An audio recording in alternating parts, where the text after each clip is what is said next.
Did you always know what you wanted to be? I know you started No. out as a high school teacher. I was a teacher for 6.5 years, and then I became a credentialed high school principal, but I never actually was a principal, but I earned my credential as secondary school supervision. And no, well, I knew that when I was graduating from college as a single parent, I didn't have the resources to go to law school, which I thought would be interesting. So I went into teaching, which I really enjoyed. Do you miss it? Teaching? I do, but in many ways we are teaching through the cases as well. Teaching women to stand up for themselves, teaching women that there are women like them who have the courage to assert their rights, to vindicate their rights, and to win their rights.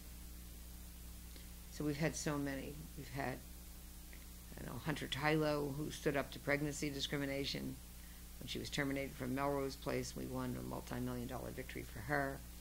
We had 57 young women from Hooters, that is, they applied for a job at Hooters, and they were asked to change into the Hooters uniform and secretly videotaped taking their clothes off. And we stood up for them, fought back, and won a very, very excellent result for them. We've had so many cases of sexual harassment. We've had rape victims standing up for themselves, fighting back against rapists. And how do you personally relate to that? And we've had, we stood up for a mother whose child was kidnapped by the father. How do we stand up for, I'm sorry, what was your question? You had an incident in your life where you were physically attacked. Oh yeah. Well, the point is, when we have negative experiences, how do we take a lemon and make lemonade? I think what we do is we look at the life experiences that we have endured, that we have suffered, and we should say, what was the purpose?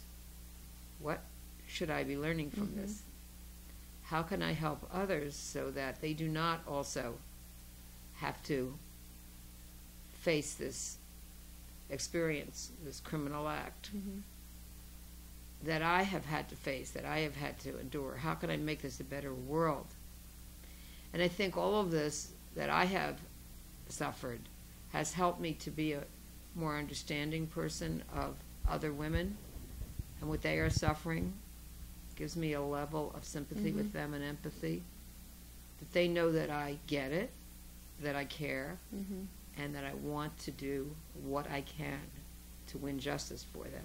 I love that life lesson, the lemonades. That's right. I love that. It's true. And we can. And out of the most horrific experiences that women have had to endure, there is a lesson, I believe. I believe there is a purpose, something that we can learn. When I could not collect my court-ordered child support when Lisa was young, I learned from that what the system can do and can't do, and how inadequate it is, and ineffective, and how unfair. So then later, years later, when I became an attorney, I was able to do quite a bit to help improve the system, which is still not where it should be, far from it.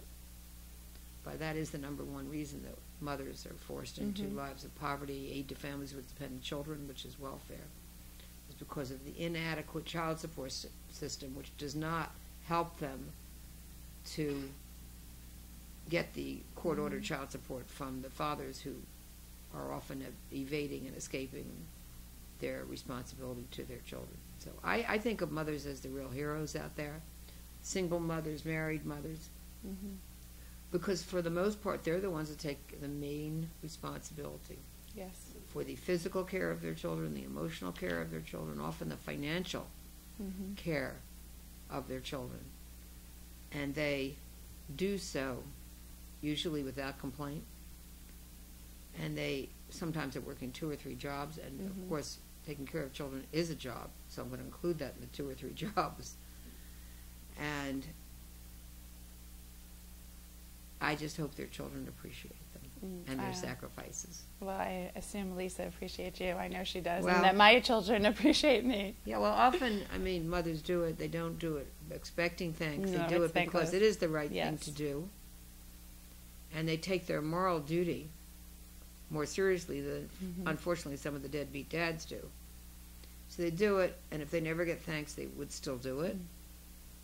But it is always nice to be appreciated.